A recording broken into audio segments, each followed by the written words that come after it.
and then on top of that, going out into tertiary markets, especially. So remember, tertiary equals country, right? And especially in tertiary markets, there are a lot of like hidden storage facilities. And so if you can't afford a lot, and actually wholesaling storage facilities in tertiary markets is going to be a lot easier than wholesaling a storage facility in a secondary or primary market. All right, so just keep that in mind as well too. So if you do want to wholesale self-storage, then you really want to focus on like, smaller towns. I would say 25,000 population, 25,000 or less. All right.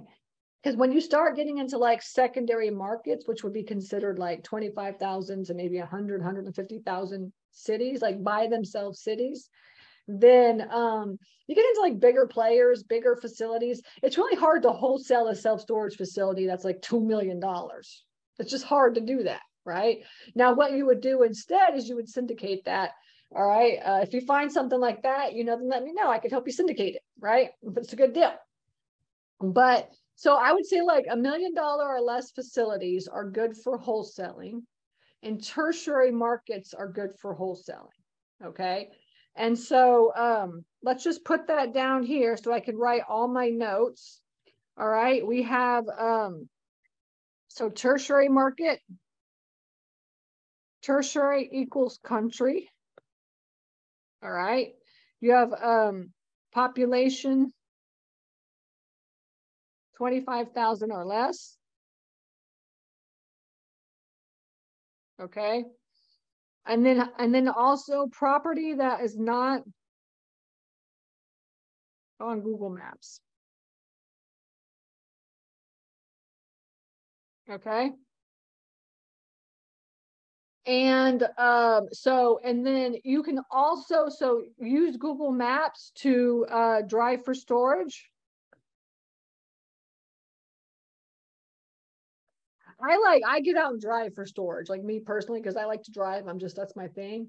But my VAs who are all in the Philippines, they do virtual driving for storage.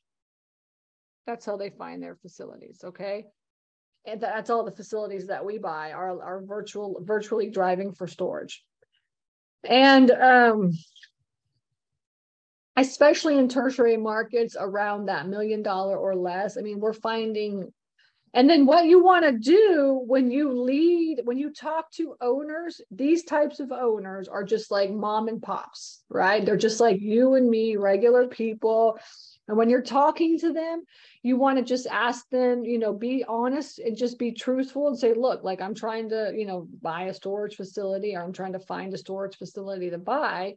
And this is really my first one. And so I'm just calling like all the owners in the area. And I just wanted to know if you'd be interested in getting an offer on your storage facility, right? You always lead with, do you want an offer? You never ask anybody if they want to sell, because nobody really wants to sell, but I'd love to get an offer. Me personally, like I would love to get offers on my facilities, and like nobody ever asks me for offers. Now we get a lot of people that say, do you want to sell your facility? We get letters in the mail. I always just throw all those away. I had one email the other day, and actually, because I told our manager, her name is Bonnie. If anybody ever contacts any of our facilities and asks us if we want to sell our property, then please make sure that you like send them to me, right? And like I haven't gotten, I mean, we've got 13 facilities. I've gotten one in like the last maybe 6 months that's tried to contact us, and she's really good about that.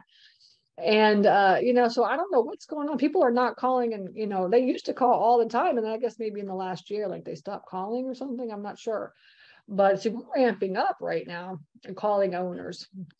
But you want to call the owner, call and talk to the owner directly to owner.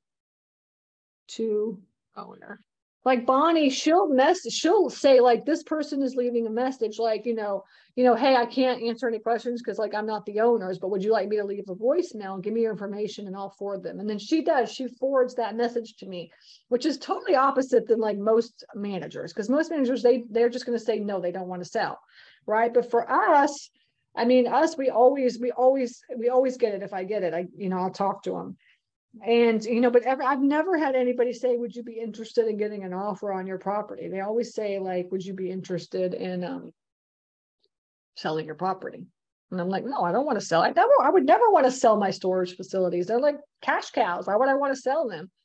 Oh, would you like to get an offer? Like, at least outline, what I feel, your facility is valued at. I would love to know what you think my facility is valued at. I would love to know that. Will I sell? Probably not, but I would love to get an offer of what your value, what you think the value is, right? It's like so too, and so that's why our virtual assistants are doing that, and it works. I mean, I'm telling you, we're putting in like 10 to 15 offers a week. It's crazy how many offers we're putting in.